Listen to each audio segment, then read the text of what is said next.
Hello നമസ്കാരം. ഞാൻ Jayashree Govindan, worry free retirement consultant. ഇന്നത്തെ നമ്മുടെ വിഷയം എന്ന് പറയുന്നത് ചാരിറ്റിയാണ്. ചാരിറ്റി ചെയ്യാൻ നമുക്ക് എല്ലാവർക്കും ഇഷ്ടമാണ് അല്ലേ? മറ്റുള്ളവരെ സഹായിക്കുക എന്ന് പറയുന്നത് വലിയ ഒരു പുണ്യകർമ്മം തന്നെയാണ്. അങ്ങനെ നമുക്കത് ഒരു ചാരിറ്റി ചെയ്യാൻ ആഗ്രഹമുള്ളവർക്ക് ചിലപ്പോൾ നമുക്ക് അത്യാവശ്യ കാര്യങ്ങൾക്ക് കൊടുക്കുന്നതായിരിക്കാം.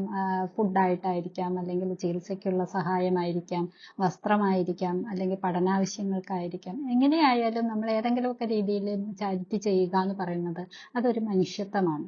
അപ്പൊ ചാരിറ്റി ചെയ്യാൻ ആഗ്രഹമുള്ളവർക്ക് കൃത്യമായിട്ട് അതൊന്ന് ചെയ്യാൻ വേണ്ടിയിട്ട് ഏറ്റവും നല്ല കാര്യം എന്ന് പറയുന്നത് ഒരു ഇൻഷുറൻസ് സ്കീമിനെ തന്നെയാണ് ഉദ്ദേശിക്കുന്നത്. അതായത് LICയുടെ ഒരു ക്യാൻസർ കവർ പോളിസി ഉണ്ട്. തീർച്ചയായിട്ടും അത്തരം പോളിസികൾ എല്ലാവരും എടുക്കണം എന്ന് ഞാൻ പറയാറുണ്ട്. കാരണം ഇന്ന് നമ്മൾ കേരളത്തിലെ ഇതിൽ നോക്കിക്കഴിഞ്ഞാൽ, റിപ്പോർട്ടൊക്കെ നോക്കിക്കഴിഞ്ഞാൽ അറിയാം, ഏറ്റവും കൂടുതൽ ക്യാൻസർ പേഷ്യൻസ് ആണുള്ളത്. അത് കഴിഞ്ഞാൽ കിഡ്നി പേഷ്യൻസ്, ഹാർട്ട് പേഷ്യൻസ്, അങ്ങനെ അങ്ങനെ നീണ്ടു പോകുക. പക്ഷെ ഒരു ക്യാൻസർ പേഷ്യന്റിന് നമുക്ക് കൊടുക്കാനായിട്ട് പറ്റുന്ന ഒരു ഏറ്റവും വലിയ കാര്യം എന്ന് പറയുന്നത് അവരുടെ ചികിത്സയ്ക്കുള്ള എമൗണ്ട് കിട്ടുക എന്നുള്ളതല്ലേ.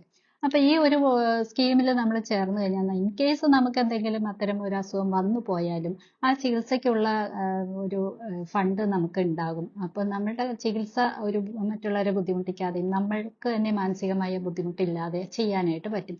ഇൻ കേസ് നമുക്ക് ആർക്കും അത്തരം ഒരു കാര്യം വരാതിരിക്കട്ടെ, വന്നില്ല എന്ന് വെച്ചിട്ട് ആ പൈസ മറ്റുള്ളവർക്ക്, അതുപോലെ അസുഖം വരുന്നവർക്ക് ചികിത്സയ്ക്ക് കൊടുക്കാൻ വേണ്ടിയാണ് അത്.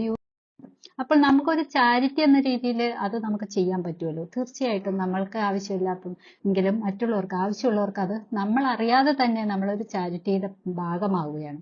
അങ്ങനെ ആ ചാരിറ്റിയുടെ ഭാഗമാകാനായിട്ട് താല്പര്യമുള്ളവർക്ക് ഉണ്ടെങ്കിൽ തീർച്ചയായും ഞങ്ങളെ കോൺടാക്ട് ചെയ്യുക. അത്തരമൊരു സ്കീമിലേക്ക് ജോയിൻ ചെയ്തുകൊണ്ട് ആ ചാരിറ്റിയുടെ ഭാഗമാവുക. ലോകത്തെ എല്ലായിടത്തുമുള്ള ക്യാൻസർ പേഷ്യൻസിന് നമുക്കൊരു കൈത്താങ് എന്ന രീതിയിൽ അത് ഉപയോഗിക്കാനും സാധിക്കും. അപ്പൊ തീർച്ചയായും ഞങ്ങളെ കോൺടാക്ട് ചെയ്യുക. അടുത്തൊരു എപ്പിസോഡിൽ കാണും വരെ ടേക്ക് കെയർ. Bye bye.